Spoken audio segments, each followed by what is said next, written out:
अभी उदयपुर में जो शहर विधायक की सीट खाली आप जानती हैं ना, गुलाब चंद कटारिया चले गए उसके बाद, कौन लगता है आपको कि वो सीट फिर से भर सकता है? कोई चेहरा कोई दिमाग में है आपके?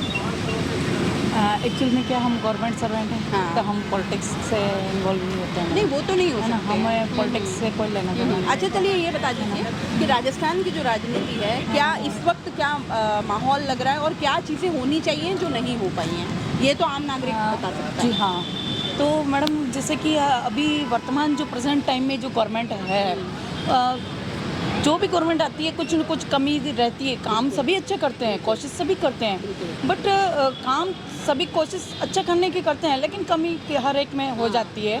जैसे महिलाओं के लिए है, बहुत सारी अच्छी योजनाएं भी चल रही है गवर्नमेंट की, बहुत सारी अच्छी योजनाएं हैं जो बीजेपी भी करती है, कांग्रेस भी करती है, एनी हाउ जो भी गवर्नमेंट रहती है उसके कार्यकाल में चलती है। लेकिन जो योजनाएं चलती है उनमें कुछ न कुछ ग्रास रूट लेवल पे सही नहीं है, जो काम होना चाहिए वो नहीं हो पाता है महिलाओं के हित में। अच्छा। ये योजनाएं बहुत अच्छी है, योजनाएं क्रियान्वित भी होती है, चलती भी है प्रेजेंट टाइम में, बट ग्रास रूट लेवल पे वो जाके फ्लॉप हो जाती है, सारी योजनाएं फ्लॉप हो जाती है। उसका ग्रास रूट लेवल पे देखो तो आप 100 में से ओनली 10% फ़ायदा लोगों को मिलता है। महिलाओं के प्रति, वो पुरुषों के प्रति या बच्चों के प्रति जो भी है, जनता को जो लाभ मिलना चाहिए वो 10% ही रहता है। गरीब गरीब रह जाता है और अमीर अमीर रह जाता है। एक जो गैप होता है डिविडेशन के जैसे, हाँ, वो गैप जो होता है दोनों में, वो गैप भी रेगुलर बढ़ रहा है। आप देख रहे हैं, क्योंकि गरीबों को जो फायदे योजनाएं हैं उनका गरीबों को ही फायदा मिलना चाहिए, वहाँ तक पहुँच नहीं पाती। क्यों कि बीच में जो वर्कर होते हैं उनकी वजह से, क्योंकि वो जो पब्लिक है उसको सही से जानकारी नहीं होती है डिटेल में। क्यों नहीं होती है? क्योंकि जो बीच में होते हैं वो कोशिश ही नहीं करते कि हर चीज़ डेवलप हो जाए या पब्लिक अवेयरनेस हो जाए। अवेयरनेस तो होती है, पब्लिक जानती है और चाहती भी है फ़ायदा उठाना, लेकिन फ़ायदा ले नहीं पाती। क्यों नहीं? कि उनको पूरी डिटेल पता नहीं होती है ना, पता नहीं होती है। तो जब वो कोशिश करती है पब्लिक, जब तक वो पहुँचती है वापस सरकार चेंज हो जाती है, 5 साल फटाक से निकल जाते हैं। और राजस्थान की ये बात और राजस्थान के लिए, राजस्थान एक टीएसपी, मैं एक टीएसपी बेल्ट में सर्विस करती हूँ, आज ट्राइबल बेल्ट है, कोई बात नहीं। तो जिस टीएसपी एरिया में आप देख रहे हैं राजस्थान में, ये प्रतापगढ़, डूंगरपुर, बांसवाड़ा, सिरोही, उदयपुर, ये सभी टीएसपी बेल्ट है। टीएसपी में आप देखिए, अभी इंटीरियर में आप कहीं पे भी चले जाइए, बहुत सारी जगह ऐसी है जहाँ न तो पीने का पानी है, न लाइट है, कुछ भी नहीं है। यहाँ तक कि एजुकेशन के हम बहुत कोशिश करते हैं, टीचर्स वगैरह सभी डिपार्टमेंट, हेल्थ डिपार्टमेंट वाले घर घर तक पहुँचते हैं, लेकिन उनको जाने के लिए अभी तक पक्की सड़क नहीं है।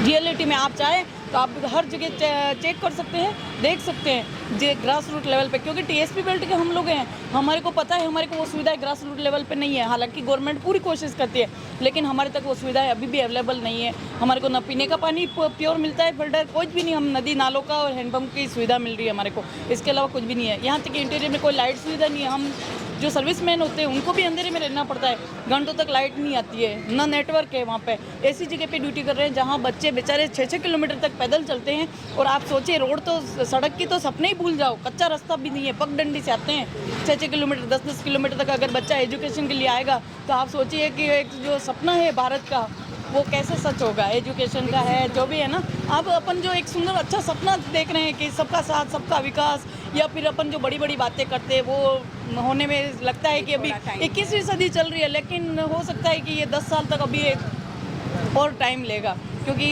जब तक डेवलपमेंट नहीं होगा एरिया में, जोग्राफिकल जो प्रॉब्लम्स है वो सोल्व नहीं होगी। वो पब्लिक को पता ही नहीं है कि एजुकेशन क्या है, शिक्षा क्या है, फैमिली प्लानिंग क्या है, वहाँ पे हेल्थ क्या है। उन लोगों को जब घर पे जाते हैं बताते हैं तो लोकल लैंग्वेज का भी यूज़ करना पड़ता है, लेकिन वहाँ जो ग्रास रूट लेवल पे सारी कमी मानती हैं? हाँ बिल्कुल, मॉनिटरिंग की कमी है, मॉनिटरिंग सही से नहीं हो पाती है। और यहाँ तक कि जिनको जो वैलिड है पब्लिक, जिनको वास्तव में उनका राइट्स मिलना चाहिए, गवर्नमेंट की जितनी भी योजनाएं हैं वो इसीलिए फ्लॉप होती जा रही है क्योंकि वो उनको फ़ायदा नहीं मिलता, सिर्फ डॉक्यूमेंट्स में कंप्लीट हो जाता है, डॉक्यूमेंट्स में रिकॉर्ड में सारा मेंटेन होता है। रियलिटी में किसी भी आप देखिए 100 में से 20% आपको ऐसे मिल जाएंगे जिनको कोई फ़ायदा, उनको जानकारी भी नहीं है कि उनका नाम रिकॉर्ड में है, लेकिन वो सारा रिकॉर्ड में मेंटेन होता है, लेकिन रियलिटी में नहीं पहुँच पाती है। अच्छा, अभी जो मौजूदा सरकार है उन्होंने, क्योंकि आप सरकारी सेवा में हैं, तो सरकारी शिक्षकों और उनके लिए भी काफ़ी कुछ योजनाएं निकाली है, जिसमें ओल्ड पेंशन स्कीम सबसे जो है हाँ, OPS लागू की है। तो क्या लगता है ये इस चीज़ों से सरकार को फायदा पहुंचने वाला, क्या सरकारी कार्मिक कुछ है? मैडम, गवर्नमेंट कर्मचारी पहले भी थे, आज भी हैं और हमेशा रहेंगे। और गवर्नमेंट की ओपीएस जो है वो उन्होंने अब नहीं लागू नहीं की है, वो तो ऑलरेडी पहले से चली आ रही है। वो तो बीच में जिन्होंने बंद की, जो भी गवर्नमेंट होगी या जो भी नियमों से चेंज हुआ है, तो वो सिस्टम चेंज किया है तो उन्होंने वापस उसी को लागू किया है। इसमें कोई चेंजेस वाली बात नहीं है, कोई बड़ी बात नहीं है। ओपीएस का जो फ़ायदा गवर्नमेंट कर्मचारी को मिलना चाहिए लाभ, तो वो तो उनको मिलेगा ही। इसमें कोई उन्होंने नया नहीं किया है ना, क्योंकि उन्होंने उनके हिसाब से सोचा है। उनकी सोच अलग है, हमारी सोच अलग है। क्यों, हमारा अधिकार है, ओपीएस हमारे लिए होनी चाहिए। हम इतने साल अगर गवर्नमेंट जॉब में रहते हैं, सर्विस करते हैं, तो क्या हम बुढ़ापे के लिए क्या हमारे को दर दर की ठोकर खानी पड़ेगी या वृद्धाश्रम में जीवन जीना पड़ेगा? क्योंकि क्या बच्चे हमारे को रोटी देंगे बुढ़ापे में? कोई सहारा नहीं होता है। मैं एक सिंगल लेडीज हूँ, मेरे कोई भी नहीं है, ना मेरा कोई बच्चा है, ना आगे पीछे कोई भी नहीं है। तो अगर मेरे को ओपीएस का फ़ायदा नहीं मिलता है तो कल मेरे को रोटी कौन देगा? आज मेरे पास मुझे ओल्ड पेंशन मिलेगी, ओपीएस मिलेगी, तो कल मेरे को कोई भी खाना दे सकता है, बुढ़ापे में कोई भी सहारा बन सकता है।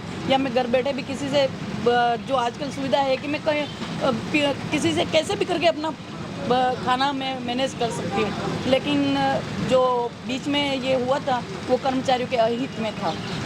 एनपीएस जो लागू किया था वो कर्मचारियों के अहित में था। लेकिन बहुत खुशी की बात है, मैं भी प्राउड फील करती हूँ जिस भी गवर्नमेंट ने ये चीज़ ओपीएस वापस लागू की, उनके लिए बहुत बहुत धन्यवाद कि उन्होंने हमारे लिए ओपीएस का फ़ायदा दिया हमें, और इस हमें वापस उसी जगह ला के छोड़ा है, तो हम उनका आभार व्यक्त करते हैं।